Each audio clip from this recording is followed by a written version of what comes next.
What's up, everybody? I'm Jake Jenkins from Sweetwater, and today I'm here with Ilja Krumins from Gamechanger Audio, and we're talking about the Motor Synth. The Motor Synth is a very interesting and special synth that's not like anything else out on the market. Ilja, can you just kind of describe to us what sets the Motor Synth apart from other synthesizers? Hey, Jake.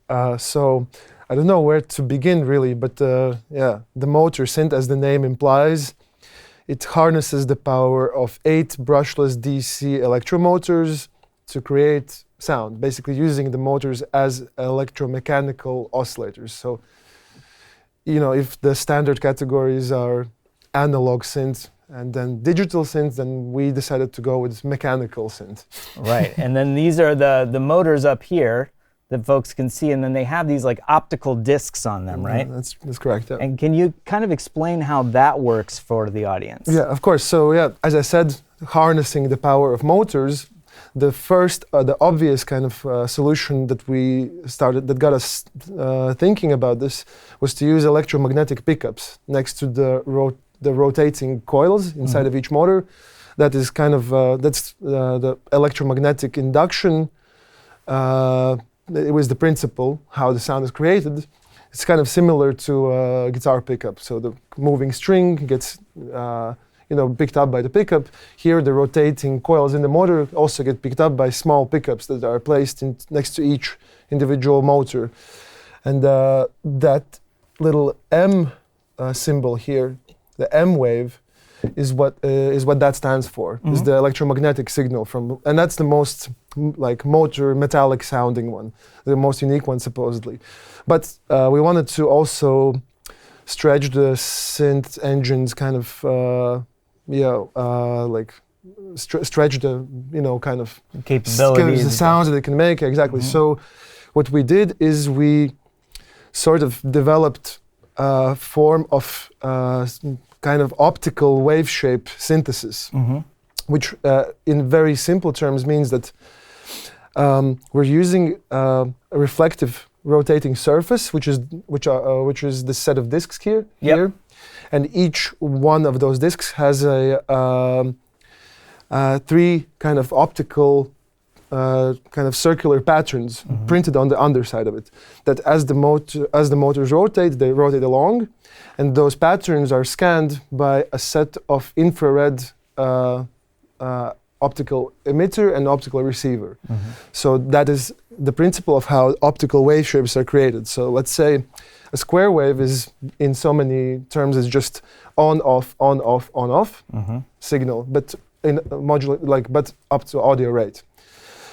So there is a groove on the back of this disc that has a kind of checkered pattern that goes all the way around the optical disc, and it has the number of those, the length of that pattern is 7 full periods per 1 rotation, so 7 hertz per 1 rotation of the motor, which is getting quite geeky, like nerdy right now.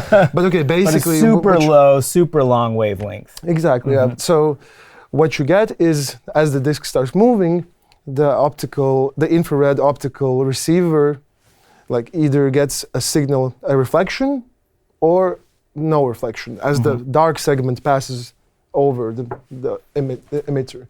So in very, very simple terms, that's how the optical synthesis happens. So one of the key kind of things you need to know about the synth, that there's 2 types of waves. The one is the electromagnetic inductive wave, which is produced by pickups, and then 3 optical wave shapes that are kind of set in place. And those wave shapes are nowhere near as precise as a normal sawtooth or a normal sine wave would be. Right, because you're using light, so it's reacting in a more organic way, and you've got these sort of Beetlejuice-looking black and white discs. They're spinning super fast, the light's shining at it, and then it's creating the familiar wave shapes that most people are comfortable with on synthesizers, but doing it in this way that is natural and organic and just sounds unlike any other sine or sawtooth or square that you've heard. Exactly, yeah. So that is basically that is the philosophy behind Gamechanger Audio's designs, is that we want to make sure we're bringing something new to the table, and then we will let musicians figure it out, how to use exactly that. But one thing that can certainly be said about this instrument, it has a natural, real kind of raw, powerful sound that is very hard to recreate on any plugin or some kind of a modeling thing that's at least none that I'm aware of. Right. And such is also the case with our plasma pedal and so on. You can't camper a plasma tube. Yeah. Although we've tried, Well, and that was kind of my experience with it. So I was able to take it home for a weekend and just kind of dive in. And I'm a home studio guy, so I'm usually just recording in a small studio environment. And what I was impressed with was immediately it has a sound, it has a personality, it kind of invites you to interact with it. There's some sense where you can go and you can just like dive in and control, but this one, it's like, it wanted a relationship. Like it wanted you to give it a little. Yeah, it's like shakes and vibrates and breathes. There's a fan here. So it is a pretty rock and roll synth. Yeah, and it's spinning and it's crazy and awesome and super fun. So when I had it home, I was just kind of inspired immediately, playing from the performance pads, came up with a little riff, and then it just turned into this full production. So, excuse me, what? Off the performance pads. Yeah, and then what happened? Full scale. Then I created a full scale production. Now you have a new Spotify account. Yes, right? So now I have a new Spotify account. That's cool. That's right. That's the desired effect. Yes, I'm leveraging the power of Sweetwater to launch my solo career. So you can check me out there. Oh, but that's great. So is there a full Are we gonna hear a track? Yes, we're gonna hear a full track, and then because not only is this one of the coolest sounding synths out there, it's also just one of the most visually appealing synths out there.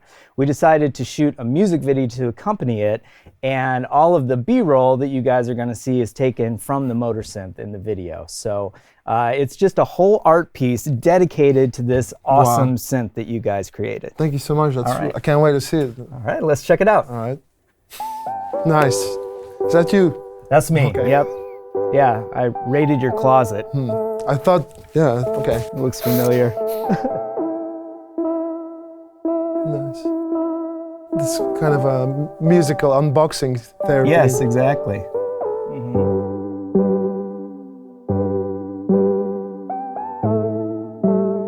Sunglasses indoors. I appreciate that as well. It's for the glaucoma.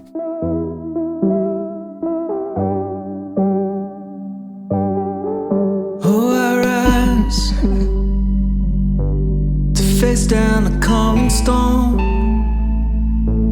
stealing my confidence, 'cause I ain't got nothing left, and I'm feeling a feeling. So all the sounds on the synth. You look great in the video. You look like James from LCD Sound System. And then we projected all the B-roll up on that back LED screen. Wow, this is amazing. There's a quiet force. Wow. Growing in eminence. I haven't danced like this since my wedding. Got something left. Let's talk about the vocal performance stands out quite a bit. Oh, thank you. Hopefully in a good way. I mean, it's hard to even focus on Motorsynth sounds, but it's very emotional. Breathing in time to the storm clouds. Nice. And then we get into the gritty bits. That's cool.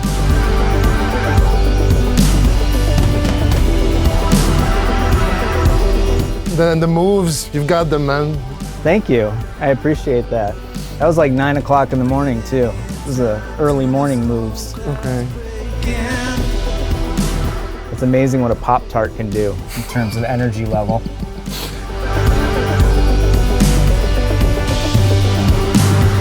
Whoa.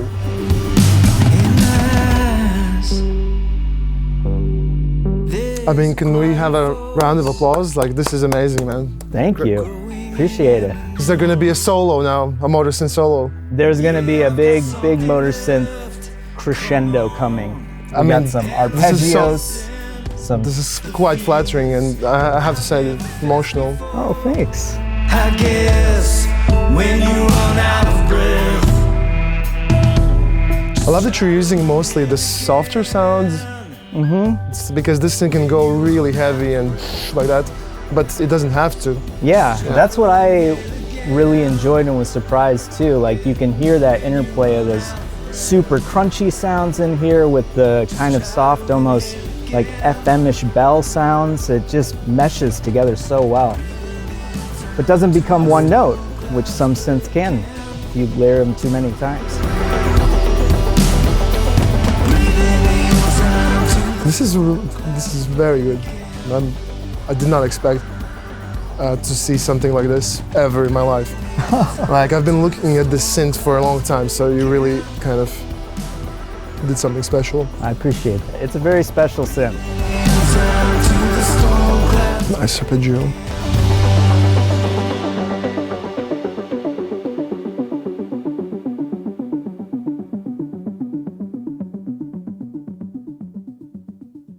Wow. There we go. Sweetwater's tribute to the Gamechanger audio Motorsynth. Thank you, man. It's very cool. Very, very, very, very impressed and like humbled. Like I don't know. Awesome. Amazing. I mean, this has been such a challenging technological development. You know, we have an amazing team, and but it took us multiple years to get it to this point where it's ready. So. Well, you know, stuff like this is what keeps you going. To be honest. Yeah, and the passion. When somebody makes something truthfully, like on it. Yeah. The passion for the design comes through on it, and I think that once people, get it in their hands, they're going to feel that. They're going to feel that connection to you guys, to the design, to the instrument itself, and I just see this being one of those like. Once in a generation synths that come along that it just has such a unique and idiosyncratic character that people are going to gravitate to it. Like I was thinking, as I was playing with it, I was thinking about musicians who make like producer packs for hip hop and pop and R&B, and like grabbing this synth and sitting down for a few weeks. I mean, it's limitless what you could do in terms of just creating sounds and textures to put into producer packs for other folks. So I guess I could talk a little bit about how I approached it. Sure. As just being new to the Motorsynth. Well, before I do, I just want to, can I say that I totally agree with what you just said, because I was involved in a quite hands-on way with designing many of the presets that the synth comes with. Oh, nice. And some of the presets that like you can't believe. It's like, when you're designing presets, like, okay, clear everything, start from scratch, and then you cannot believe how many times you can arrive at a new place with this instrument. Well, now even though it has many limitations in terms of what the motors sound like and so on, but yeah, we've made sure to kind of counteract some of the limitations with an incredibly feature-packed interface design and lots of things that other synths I've never seen like featured in other synths. Yeah, definitely. And what I like about it too is there are all of these additional options that you can do, but the menu diving is not that deep. So I mean, you figure it out with muscle memory pretty quick. I mean, even before consulting the manual or anything, it was like I clicked and I figured out, okay, there's the amp envelope, and then, you just click through ADSR. Yeah. Super easy. I can tell you why we did it like this, because we wanted to include a whole variety of amp envelope types. Mm-hmm. So, if you put in like 4 sliders or something, you're stuck with the A, D, S, and R segment. Right. But here I can just go like this, so for example, can switch it quickly to an AD type envelope. Mm-hmm. Or I can do a 5-segment envelope, delay, like DADSR, and so on, looping envelope. So that way this one encoder is always, it will always lets you adapt to the number of segments, for example. Yeah, and for some of the pluckier sounds that I was doing, just switching to that simple AD envelope was very easy, conjured it up really quickly, and then it was simple enough to get like the long kind of pad droney sounds by dialing up the resonance. Let's see if maybe we can get that going on here.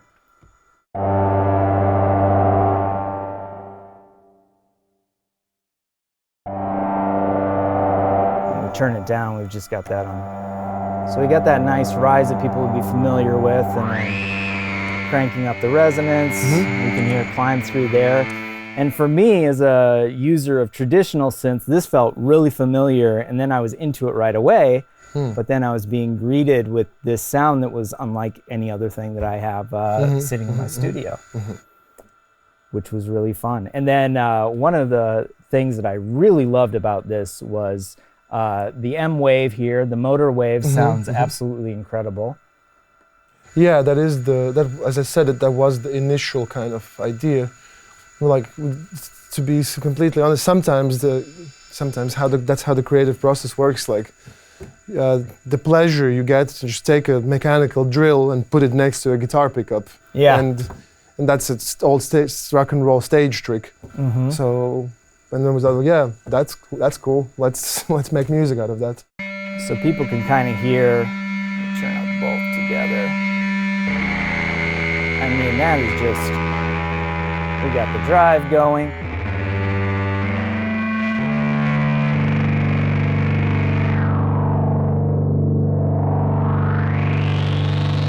And that's that gnarly character that just breaks up and rips like nothing else I've ever heard on a synth before. And then I was super impressed with, sorry if I moved too fast. No. I was super impressed with the square wave too. Okay. This thing was just, I mean, it was literally rattling the pictures on my walls. Yeah. The thing about that is it's very easy for a motor to spin slowly, as slow as you like. So there's quite a lot of bass in this synthesizer. As you can see here, we've got this oscilloscope here that's kind of showing you the visual representation of the output. So this is the square wave that we just heard, right? But as I already mentioned earlier, you know, the square wave is produced in a natural way by scanning light reflections. And since there is no 90-degree angles in nature, you know, it's a little bit soft, it's a little bit weird, it's a little bit warbly, and you could also say that, like, you know, perhaps every motor synth is slightly different, by just in the same way as every guitar is slightly different. Right. So same goes for the square wave. We can boost that with the drive a little bit to make it a little bit more sharper, but that's not the point. The point really is how unique and how the wave shapes like have this nice warble to them. But yeah, let's not talk about it. Let's hear some more sounds. Okay, that sounds great. Yeah, I think that because I kind of showed in my example what you could do in a studio environment, and you're going to walk us through what people could accomplish in a live environment. Yeah, I mean, let me just say it again. What you did there was really cool, and I really need to listen to that again. So yeah, that's the first thing I'll do. For sure. Yeah. But okay, I mean, coming from, like, I think the Motor Synth is a really, really cool live performance instrument, and whether you're into techno or some kind of, I don't know, drone noise stuff, it's quite flexible. And I bet you could also do a really good job of playing like a crazy rock organ solo on it, you know. So the synth has 4-note polyphony with 2 motor voices per each musical note. So now we're listening to that. And another thing that maybe not everyone knows is that the Mark II version has a added digital oscillator that can be used to enhance the motor synth. So that what the digital oscillator is there for is to kind of compensate the things that the motor oscillators are not capable of, such as generating noise, performing pulse width modulation, wave folding, and other things like that. So let me just start off maybe by gradually introducing like 3 voices and building a drone. Sure. So, can you hear it a little bit louder in the studio?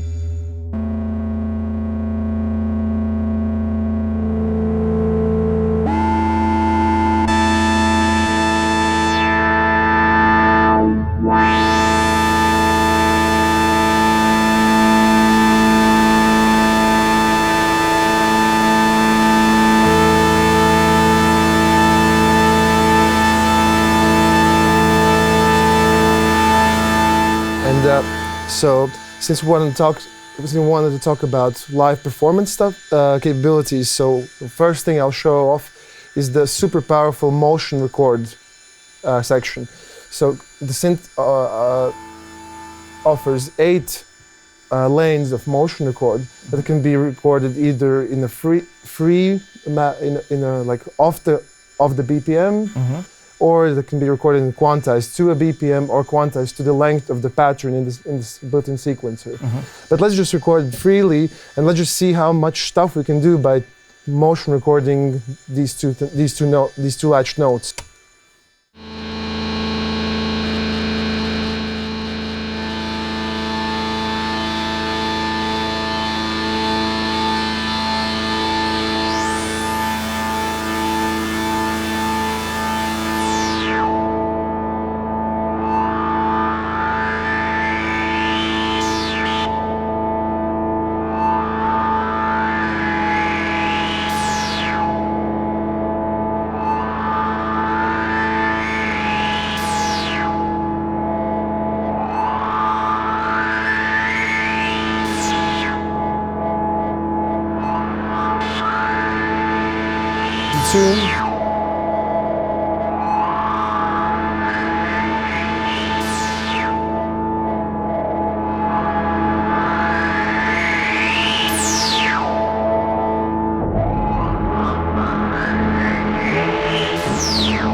So that's kind of just scratching the surface, you know, we're just reaching for the obvious filter cutoff, like detune and so on, and changing the scale, but you can really animate that drone and you can really, you know, this could serve as a super cool kind of background for a hypnotic beat or something like that. Yeah. I'm gonna stop that here, clear everything.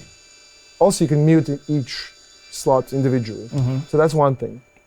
Secondly, there is a built-in arpeggiator with an extensive amount of controls, and also a sequencer. And the cool thing about those two engines, beside the fact that there's pretty feature-packed and so on, is that as I mentioned, like I said, there's 3 voices, and you can assign, for example, I can have voice 1 playable through the keypad or external keyboard. Voice 2 can go into the ARP, and the digital voice can play a sequence, and so on. So I can choose which engine takes which voices, like kind of. That's really cool. For a spin, but no, for now, perhaps I can also just open up a preset with some nice ARPs. Sure. Yeah, let's hear it. So yeah, there's a whole. Like the banks are divided into categories, so we have pads, bass sounds, lead sounds, and there's a specific bank full of ARPs. And I can honestly tell you that these ARP banks, it's kind of like completed songs in a way. So I'll show 2 that I really like. This one here. I'll start off with voice 1. Land in the second voice.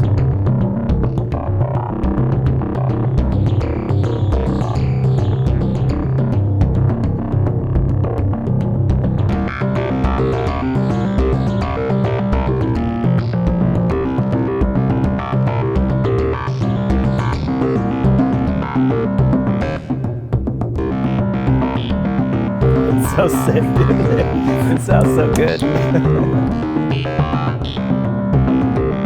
So now my favorite feature in the synth interface, something that we came up with simply because we enjoyed the pun.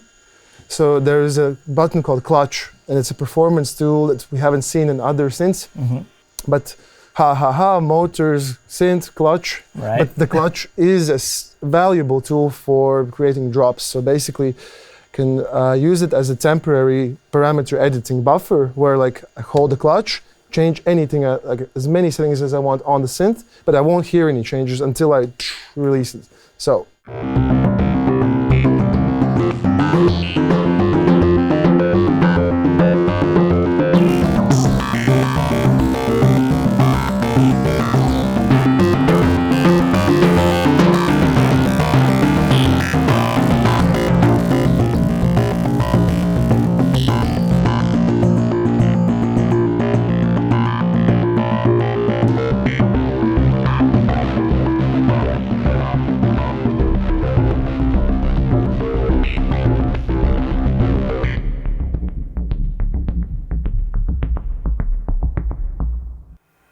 I'm coming to your set in Ibiza, dude. That was awesome. That was absolutely amazing.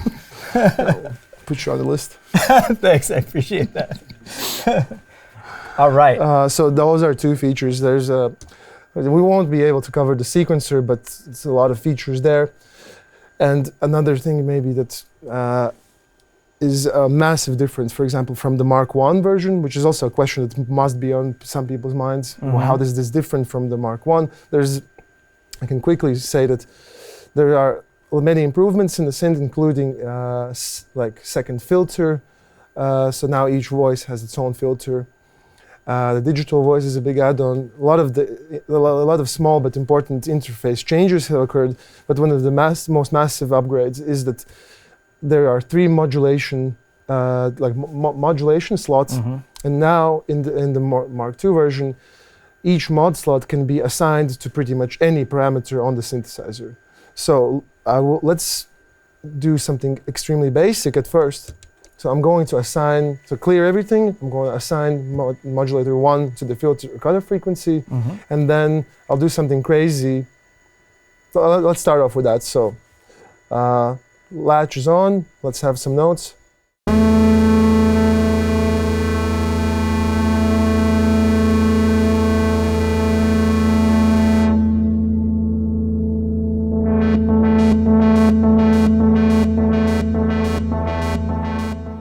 Now we can do modulator 2, assign it to, for example, the amount of cross modulation.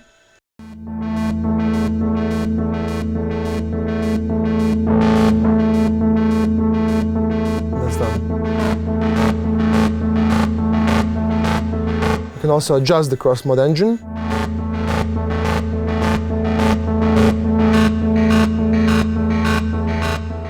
And the final thing we'll do is something just pointless, but it's fun.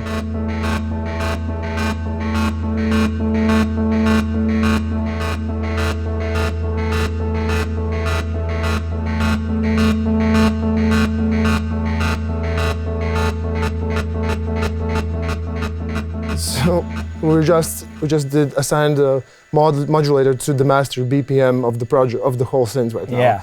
So things like that, you can do it with note frequency, like note pitch and so on. Well, and that gets back to... And another thing that I'll quickly show, and then,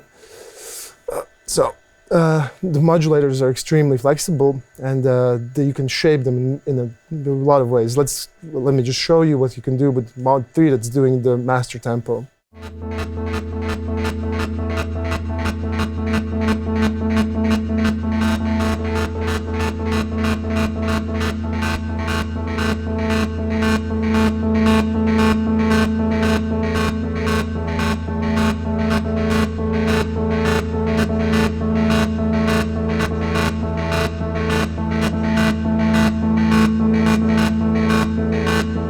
Scale, this is really useful, right?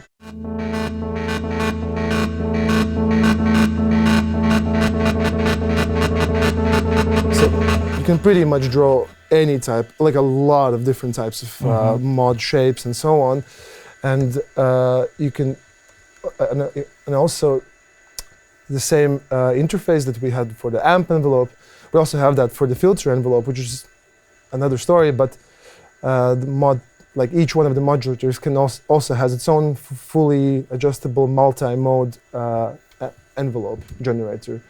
That's amazing. So I mean, there's so many features packed in this, and I think it's impossible to cover it in you know, like every aspect. But yeah, I hope this gives you an overview that basically whatever the synth kind of. I would say, yeah, I would say like even without the motors, this is an incredibly powerful synth. But the extra character that the motor oscillators add is just something you cannot find anywhere. And I think that kind of gets back to what we were talking about earlier, where you can take this in so many directions. If you want to use this like a standard synthesizer, you could, and then it just unfolds in layers and layers and layers. The more time you spend with it, the deeper it gets, the more of a relationship you build with it, so that it becomes as simple or as complex as you want it to be, but it's going to sound great throughout that entire range of capabilities. So I guess before I go, I just wanted to make sure to show you like one other preset that I really like myself. It's inspired by the music of Francis Bebey. Also shows the arpeggiator and different little nuances, and it's kind of a softer side of the synth as well. So this one here.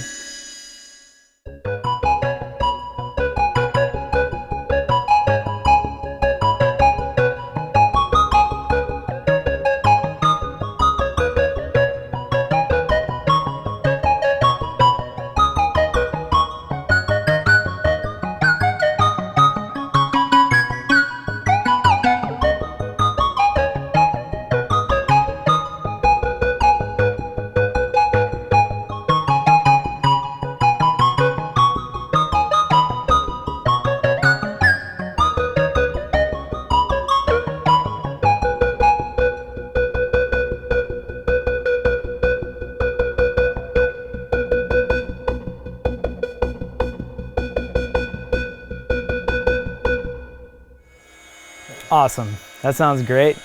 It's like that chimey kind of like, I don't know, 80s sort of pan flute sound too, but with motors. Exactly. Who would have expected that? Who would have thunk it? Yeah. So I remember like having a lot of fun. Like it's like sounds like a song. Where's the thing? Press records. Like this is some of these are kind of some of these presets and sound like finished tracks, but not as nearly as close as what you showed me. Well, I mean, but it just provides instant inspiration for people as soon as they get this to jump into it, kind of hear the capabilities demonstrated. And it's nice that you guys took such time to put such great presets into it too. I love that. I think it's awesome. Thank you so much, man. Thanks, Jake. Thanks for having me. Yeah, absolutely. Should we do it? We're gonna hug it out again? Yeah. That was great. Also, how do you like it? Why is this not on your car yet? Well, because this is the demo unit, so and until Sweetwater wants to buy me this synth, or I buy it myself, I'm gonna have to convince my wife. I might have to sell my dog. Hey, no. I said, don't do that. No, that's bad. All right, thanks everybody. Again, I'm Jake Jenkins with Sweetwater, and this has been the Gamechanger Audio Motor Synth. For more information, click the links in the description below, or contact your Sweetwater sales engineer. Thanks.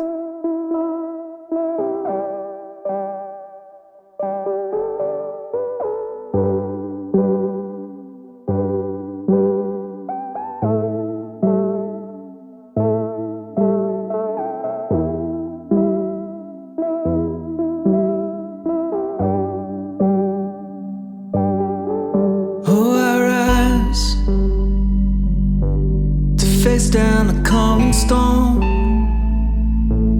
stealing my confidence, 'cause I ain't got nothing left. And I'm feeling a fear that I've never felt before. When you run out of breath, try to inhale again. In my eyes, there's a quiet force growing in eminence. Yeah, I've got something left, come on. And I'm facing the fears that I've never faced before. I guess when you run out of breath,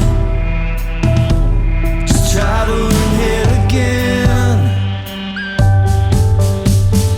Breathing in time to the storm clouds breaking.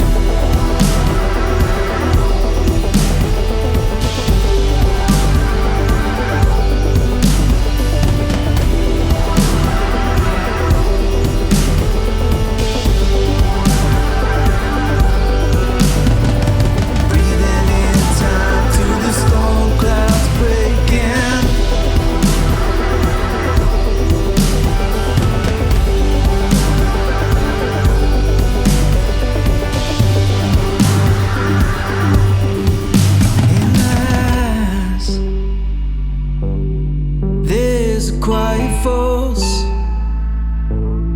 growing in eminence. Yeah, I've got something left. Come on, and I'm facing the fear